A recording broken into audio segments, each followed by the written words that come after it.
बांझ रुला देने वाली कहानी। 14 साल की उम्र में जब खेलने कूदने की उम्र होती है तब रिश्ता हो गया। उस समय से सभी लड़कियां 12-13 वर्ष में ही ब्याह दी जाती हैं। शादी का मतलब भी पता नहीं होता, बस ये सोचकर खुश होते हैं कि नए नए कपड़े मिलेंगे। माँ थी नहीं, पिताजी ने बस जो थोड़ा सा घर का काम काज सिखाया था वही आता है। शादी का दिन आ गया, बस सारी रस्मों के बाद विदाई का वक्त भी आ गया। रोते रोते डोली में बैठकर ससुराल भी पहुंच गई। इतनी आलीशान हवेली को देखकर मन ही मन बहुत खुश हुई। तभी सासू माँ की आवाज़ आई, अरे जल्दी से कलश लाओ, बहू आ गई है। और मैंने घूंघट की आड़ से अपनी सास को देखा। आंखों से एकदम सख्त मिजाज की लग रही थी। मुझे सच मानो थोड़ा डर भी गई थी उन्हें देखकर। सारी रस्में खत्म होते होते रात हो गई। बिस्तर पर लेटते ही नींद आ गई। सुबह सुबह नौकरानी ने आकर जगाया कि चलो रसोई बनाने की रस्म है। तैयार होकर रसोई में गई और खीर बनाई। सबने खूब तारीफ की, पर सासू माँ ने कमी निकाल दी। साथ ही साथ हिदायत भी दे दी कि अब बचपन छोड़कर कुछ कामकाज ही सीख लो। 15 दिन बाद मेरे पति को भी हॉस्टल जाना था, क्योंकि वह तब बीए कर रहे थे। खैर अमर भी हॉस्टल चले गए और मैं अकेली रह गई। अपनी सास और ससुर के साथ पढ़ती। बीच बीच में अमर चिट्ठी लिखते थे, पर पहले सासू माँ के पास आती थी और बाद में मेरे पास आती थी। उम्र कम होने की वजह से इतना फ़र्क नहीं पड़ता था। मेरे अकेलेपन का साथी आम का पेड़ था। हाँ, वही आम का पेड़ जो हवेली के पीछे के आंगन में लगा था। उस आम के पेड़ के नीचे कच्ची मिट्टी का कमरा भी बना हुआ था, पर वो पेड़ फल नहीं देता था, इसलिए सारी हवेली वाले उस पेड़ को बांझ कहते थे। पर मुझे न जाने क्यों उस पेड़ से बहुत प्यार था। जब काम से निवृत्त होकर कुछ फुर्सत के पल मिलते तो एक वही पेड़ मेरा साथी होता था। उसको देखते देखते मैं अपनी सारी थकान भूल जाती थी। 2 साल बीत गए और मैं 16 वर्ष की हो गई। अमर की भी स्नातक की पढ़ाई पूरी हो गई थी। आज अमर वापस आ रहे थे। सासू माँ ने सुबह से ही तैयारी लगी हुई थी। खुद ही रसोई में जाकर सारा जायजा ले रही थी। मैं बहुत खुश थी कि अब मुझे अकेले नहीं रहना पड़ेगा। 16 श्रृंगार के साथ मैं पूर्ण स्त्री की तरह महसूस कर रही थी। आज मांग का सिंदूर कुछ अलग ही लालिमा लिए हुए था। शायद वह लालिमा मेरे चेहरे पर भी दिख रही थी। तभी तो मेरी सास ने मुझे कहा कि जाकर अपनी नज़र उतरवा ले। अमर आ गए हैं। हवेली की हलचल से पता चल गया था मुझे। खाने पीने से निवृत्त होकर सब आराम करने चले गए। अमर भी कमरे में आ गए थे और मैं बस शर्म से लाल हुई जा रही थी। तभी अमर ने मुझे तोहफा दिया, एक सुंदर सी लाल साड़ी। पर मेरे लिए तो अमर का वापस आना ही सबसे बड़ा तोहफा था।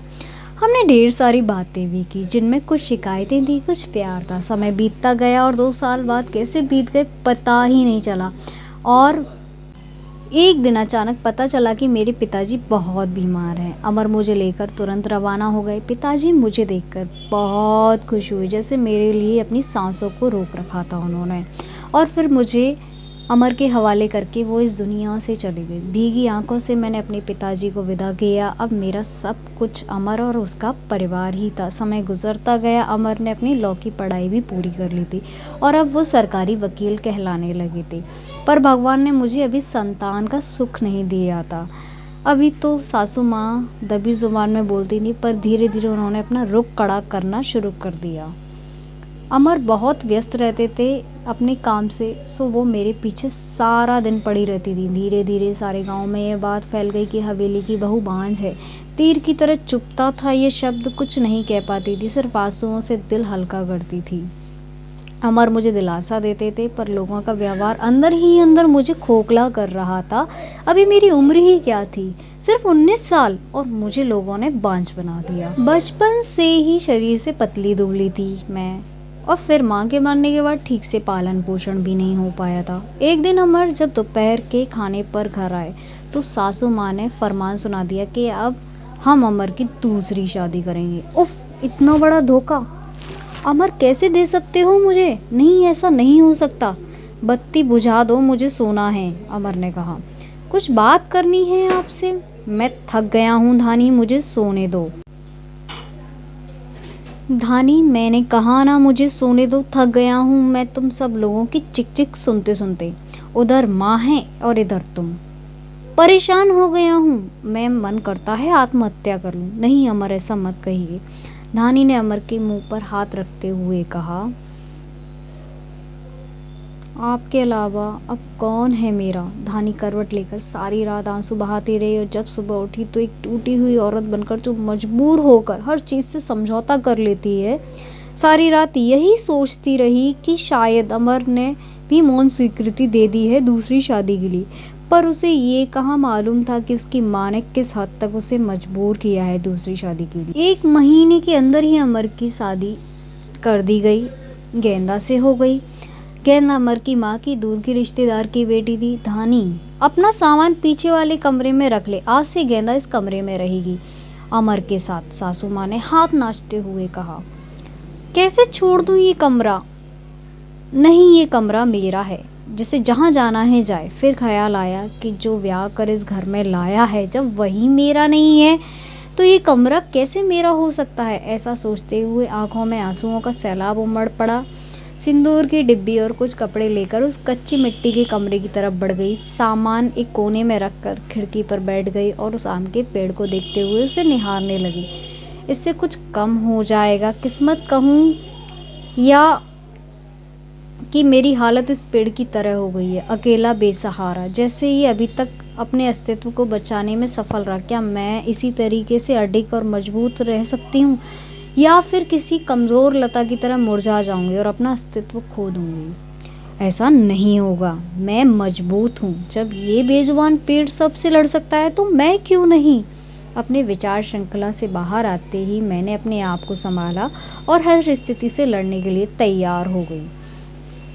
फिर दिन गुजरते गए और मैंने अपने घर के कामों में अपने आप को व्यस्त कर लिया। अपनी कोठरी के आसपास खूब सारे पेड़ लगाए, बाकी बचे हुए समय में उन पेड़ों की देखभाल करने लगी। साथ ही उस आम के पेड़ की खास देखभाल करती थी। गेंदा एक सुलझी हुई लड़की थी, वो भी जब भी मुझसे बात करने के लिए आती तो मेरी सासू माँ उससे बहाने से बुला लेती। अमर पहले से भी ज़्यादा व्यस्त रहने लगे थे, मुझसे तो बात करते थे पर एक पछतावा उनकी आंखों में दिखता था। शायद मेरी हालत देखकर बुरा लगता था उन्हें, पर माँ के खिलाफ जाने की हिम्मत नहीं जुटा पाते थे। गेंदा के दिन खुशी से गुजर रहे थे और मेरे दिन बस गुजर रहे थे। और देखते ही देखते वो दिन भी आ गया जब गेंदा ने खुशखबरी सुना दी कि वो माँ बनने वाली है। पूरी हवेली में त्योहार जैसा माहौल हो गया। सारे नौकरों में तोहफे बांटे जाने लगे। मैं बहुत खुश थी कि चलो अच्छा है, अब घर में एक नया मेहमान आएगा, शायद मेरी ज़िंदगी का सूनापन भी दूर हो जाएगा। गेंदा बहुत कमज़ोर थी और उम्र 16 साल, उसे बहुत तकलीफ़ होती थी। अब सासू माँ का आदेश था कि उसकी अच्छे से सेवा की जाए, जिससे कि उसकी कमज़ोरी दूर हो जाए।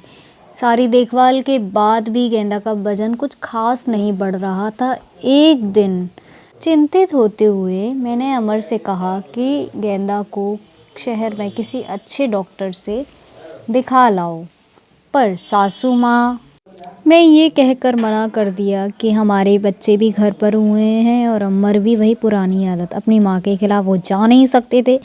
एक दिन गेंदा की तबीयत कुछ ख़राब होने लगी, उसकी सांस बहुत फूल रही थी। घबराकर मैंने गांव के वैद्य जी को बुलाया, भेजा तो वैद्य जी आकर कुछ दवाइयाँ दी और खून की कमी भी बताई। जब मैंने अमर को ये सब बताया तो सासू माँ ने मुझे गेंदा से दूर रहने का आदेश दे दिया, ये कहकर कि एक बांझ की छाया भी नहीं पड़नी गेंदा पर।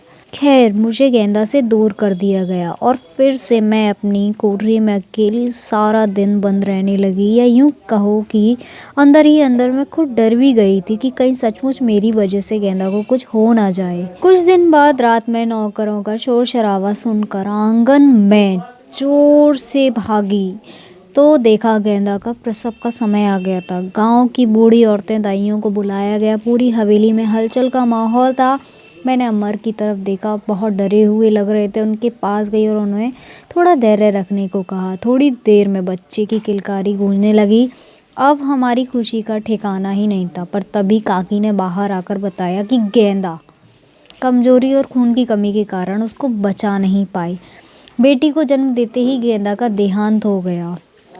हाय, पोते का मुंह नहीं देख पाई मैं, अब कैसे मेरा वंश चलेगा। सासू माँ का बिलाप सारी हवेली में गूंज रहा था। उस छोटी दो मुही बच्ची को देखकर मेरा कलेजा मुंह को आता था। ऐसा लगता था जैसे वो मैं हूँ। मैंने उसे कलेजे से लगा के रखा। जिनकी माँ नहीं होती वो बच्चे को ज़्यादा ही समझदार होते हैं, शायद ज़रा भी परेशान नहीं करती थी वो मुझे। बस दूध पीते ही सो जाती थी। सासू माँ का वही राग चलता रहता था, लड़कियों से वंश नहीं चलता है। पर अब शायद किसी को फ़र्क नहीं पड़ता था। अमर अब पहले से खुश रहने लगे थे। ऑफिस से आते ही मेरे कमरे में आते थे, गुड़िया को खिलाते थे। मुझे भी अमर को खुश देखकर अच्छा लगता था। साल बीत चुका था गेंदा को गए हुए और गुड़िया को आए हुए। आज गेंदा की बरसी है, हवेली में छोटी सी पूजा रखवाई गई है। मैंने पंडित जी को आते ही सासू माँ ने प्रश्न किया, क्या मैं जीते जी पोते का मुंह देख पाऊंगी? पंडित जी ने उसके लिए कुछ गृह शांति के उपाय बताए। सासू माँ चल दी पंडित जी को हवेली दिखाने और सारी हवेली को शुद्धि कराने रख दिया। मेरी कोठरी के पास भी गई थी और पंडित जी को वो बांज का पेड़ भी दिखाया। पंडित पेड़ को देखते ही पंडित जी का मुंह बन गया और उन्होंने कहना शुरू कर दिया कि इसी मनुष्य पेड़ की वजह से हमारे घर में बेटा नहीं है, जितनी जल्दी हो सके इसे कटवा दो। अब मेरे बर्दाश्त की हद हो चुकी थी। मैंने अमर की तरफ देखा पर मुझे नहीं लगा कि वो मना करेंगे और सासू माँ ने तुरंत नौकरों को बुला लिया। आज से इस पेड़ को काट ही डालो। मुझे कुछ समझ नहीं आ रहा था कि क्या करूं, कैसे अपने सुख के दुख के साथी को बचाऊं। जैसे वो कुल्हाड़ी लेकर पेड़ काटने के लिए आगे बढ़े, मैंने लगी फुर्ती से भागकर उस पेड़ से लिपट गई। विनती करने लगी कि इस पेड़ को छोड़ दो, पर वो लोग नहीं मान रहे थे। मैं रोती जा रही थी पर किसी को तरस नहीं आ रहा था। तभी किसी ने मुझे खींचकर धक्का दिया और मेरे सिर पर पत्थर से टकरा गया। ये देखकर अमर से रहा नहीं गया। उन्होंने सबको वहाँ से हटा दिया। तुरंत मुझे अस्पताल ले गए। मल्लम पट्टे के बाद मुझे कुछ होश आया। डॉक्टर साहिबा सामने खड़ी थी और अमर को कुछ समझा रही थी। सासू माँ भी वहीं थी और उनके चेहरे से पता चल रहा था कि उन्हें अपने किए पर अफसोस है। डॉक्टर, क्या आप हम इसे घर ले जा सकते हैं? अमर ने पूछा। हाँ, अब आप इन्हें ले जा सकते हैं, पर ख्याल रखिएगा कि अब ऐसा दोबारा ना हो, क्योंकि ऐसी हालत में ऐसे गिरना ठीक नहीं होता है। ऐसी हालत? कैसी हालत? डॉक्टर, क्या हुआ है इसे? अमर ने घबराते हुए डॉक्टर से पूछा। अरे, आप लोगों को पता नहीं है अब ये माँ बनने वाली हैं, तो इनका अच्छे से ख्याल रखिएगा। ये सुनकर किसी को भी यकीन नहीं हुआ। सब बस एक दूसरे को देखे जा रहे थे और मैं तो बिल्कुल यकीन नहीं कर पा रही थी। सासू माँ की आंखों में पछतावे के आंसू थे। मेरे सर पर हाथ रखकर बस इतना ही कह सकी कि मुझे माफ़ कर दो, और मैं मुस्कुराकर उनसे लिपट गई जैसे मैंने अपनी माँ से लिपटी थी। पूरे 9 महीने मेरी सासू माँ ने मेरा बहुत ख्याल रखा और मैंने उस पेड़ का। आज मेरी डिलीवरी होनी थी। सासू माँ समय से मुझे अस्पताल ले गई ताकि जो गलती उन्होंने गेंदा के समय की थी अब वो दोबारा ना हो सके। बधाई हो, आपको पोता हुआ है। नर्स ने सासू माँ को खबर सुनाई और सासू माँ ने हाथ से अंगूठी निकालकर नर्स को दी। वो खुश थीं, पर इस वजह से नहीं कि उन्हें पोता हुआ है, बल्कि इस बात पर थी कि मैं बिल्कुल ठीक हूँ। हमारा परिवार पूर्ण हो गया था बेटी और बेटे के आने से। और एक खुशी कहीं और भी थी, पनप रही थी उस आम के पेड़ में, फल आ रहे थे। शायद हम बहुत जल्दी चिंता करने लगते हैं फल मिलने की, पर हर चीज़ का एक समय होता है। कुपोषित शरीर हो या पेड़, दोनों में फल नहीं आते। इस बात का आप ध्यान रखिएगा। कोई भी चीज़ हो, समय से पहले ना आज तक किसी को मिली है ना मिलेगी। वीडियो पसंद आया तो प्लीज़ वीडियो को लाइक, शेयर, सब्सक्राइब करना ना भूलिएगा।